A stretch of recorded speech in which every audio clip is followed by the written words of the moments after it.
അതായത് ഈ കുട്ടികൾ ജനിച്ചതിന് ശേഷം മാത്രമുള്ള പ്രശ്നങ്ങളല്ല ഇവിടെ ഉണ്ടായിട്ടുള്ളത്. ആ അമ്മ ഗർഭാവസ്ഥയിലിരിക്കുമ്പോ തന്നെ കുട്ടികളെ ഗർഭാവസ്ഥയിൽ ചുമന്നിരിക്കുമ്പോ തന്നെ ആഹ് അത് ശ്രദ്ധിക്കേണ്ട ആളുകളുടെ ഭാഗത്തുനിന്ന് കൃത്യവിലോപം ഉണ്ടായിട്ടുണ്ട് എന്നുള്ളതാണ് വസ്തുത. അത് തീർച്ചയായിട്ടും അത് പരിശോധിക്കും. നമ്മളിപ്പോ നമ്മുടെ ശ്രദ്ധയിൽ ഇത് വന്നപ്പം സ്വാഭാവികമായിട്ടും ഇത് മാധ്യമത്തിൽ വന്നപ്പോഴാണ് എന്റെയും ശ്രദ്ധയിൽ വന്നിട്ടുള്ളത്. അപ്പൊ അത് വന്നപ്പോ തന്നെ നമ്മളതില് ഇടപെട്ട് പലരുമായിട്ടും അത് സംസാരിക്കുകയും ആ വിഷയം മനസ്സിലാക്കാൻ ശ്രമിക്കുകയും ചെയ്തു. അപ്പൊ അതിന്റെ അടിസ്ഥാനത്തിലാണ് ഇന്ന് ഇവിടേക്ക് കാണാനായിട്ട് വന്നത്. ഇപ്പോ ഇതുമായിട്ട് ബന്ധപ്പെട്ടൊരു നമ്മുടെ വകുപ്പിലുള്ള പ്രൊമോട്ടർ അവരെക്കുറിച്ച് ഈ അമ്മയോട് തന്നെ അന്വേഷിച്ചപ്പം അവരുടെ വീട്ടിലേക്ക് അവരുടെ ഒരു സേവനം കിട്ടിയിട്ടില്ല എന്നുള്ളതാണ് നമുക്ക് മനസ്സിലാക്കാൻ സാധിച്ചത്. ഇപ്പൊ വകുപ്പിന്റെ ഏറ്റവും താഴെ തട്ടില് ജനങ്ങളുമായിട്ട് നേരിട്ട് ബന്ധപ്പെടുന്ന ഒരു വിഭാഗമാണ് SC/ST പ്രൊമോട്ടർമാര്. അവർക്ക് അങ്ങനെ ഒരു അവരുടെ ഒരു ഉത്തരവാദിത്തം എന്ന് പറയുന്നത് ഇതുപോലെ അവർക്ക് അസൈൻ ചെയ്ത് കൊടുത്തിരിക്കുന്ന ആ ഒരു ഏരിയ അതിലുള്ള ഇതുപോലുള്ള കാര്യങ്ങൾ കൃത്യമായിട്ട് വീട് വീടാന്തരം കയറിയിറങ്ങി ആ വിവരശേഖരണം നടത്തി അത് വകുപ്പിന്റെ സേവനങ്ങൾ അവരിലേക്ക് എത്തിക്കുകയും ചെയ്യാനുള്ള ഒരു ഘടകം കൂടിയാണ്. അപ്പൊ ആ ഒരു സേവനം ഇവിടെ കിട്ടിയിട്ടില്ല എന്നുള്ളതാണ് ഇപ്പോ ആ കുട്ടികളുടെ അമ്മ നമ്മളോട് പറഞ്ഞത്.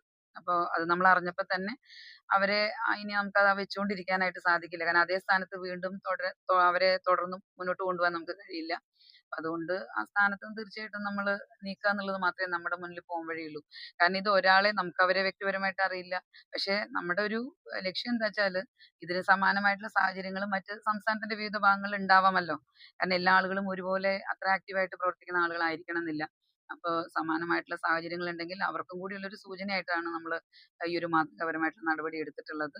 കാരണം നമ്മളിൽ എന്ത് ഡ്യൂട്ടിയാണോ നമ്മളില് ഒരു വകുപ്പാണെങ്കിലും ഒരു സ്ഥാപനാണെങ്കിലും നമ്മളിൽ ഏൽപ്പിച്ചിട്ടുള്ളത് അത് കൃത്യമായിട്ടും ആത്മാർത്ഥമായിട്ടും ചെയ്യുക എന്നുള്ളതാണ്. പിന്നെ അതിന് പകരം കിട്ടുന്ന കാര്യം ഇതിനെക്കുറിച്ചൊക്കെ അറിഞ്ഞിട്ട് തന്നെയാണ് ഏതൊരാളും ഒരു ഫീൽഡിലേക്ക് വരുന്നത് പ്രവർത്തനമായിട്ട് ബന്ധപ്പെട്ട്. അപ്പൊ അത് അവരത് ചെയ്തിട്ടില്ല എന്ന് മനസ്സിലാക്കിയാൽ അത് നടപടി എടുക്കേണ്ട ആളുകൾ അത് കൃത്യമായിട്ട് ചെയ്യുക എന്നുള്ളതാണ് നമുക്ക് ചെയ്യാനായിട്ട് പറ്റുക. ഇതിപ്പം ഈ നടപടിയിൽ മാത്രം ഒതുങ്ങും എന്ന് ഞാൻ പറയുന്നില്ല. മറ്റുള്ള വകുപ്പിന്റെ തലത്തിലും മറ്റെന്തെങ്കിലും വീഴ്ചകൾ ഉണ്ടായിട്ടുണ്ടോ എന്നുള്ളത് തീർച്ചയായിട്ടും പരിശോധിക്കും. കാരണം ഏകദേശം കുറേ മാസത്തോളം അവർക്ക് കിട്ടേണ്ട സാമ്പത്തിക സഹായം അവർക്ക് ലഭിച്ചിട്ടില്ല. മറ്റു കാര്യങ്ങളൊന്നും ലഭിച്ചിട്ടില്ല എന്നുള്ളത് നമുക്ക് ശ്രദ്ധയിൽ പെട്ടിട്ടുണ്ട്.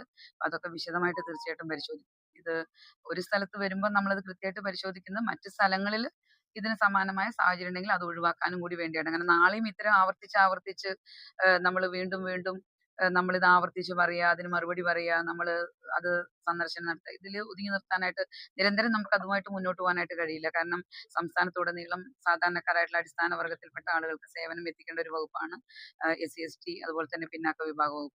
അപ്പൊ അതുകൊണ്ട് നമ്മളുടെ ശ്രദ്ധ തീർച്ചയായിട്ടും ഈ ഒരു കുടുംബത്തിലും ഉണ്ടാവും. നമ്മുടെ ശ്രദ്ധയിൽ വിടുന്ന മറ്റു കാര്യങ്ങളിലും ഉണ്ടാവും. ഇനി ഇത് ആവർത്തിക്കാതിരിക്കാനുള്ള ജാഗ്രതയും വകുപ്പിന്റെ ഭാഗത്തുനിന്നുണ്ടാവും.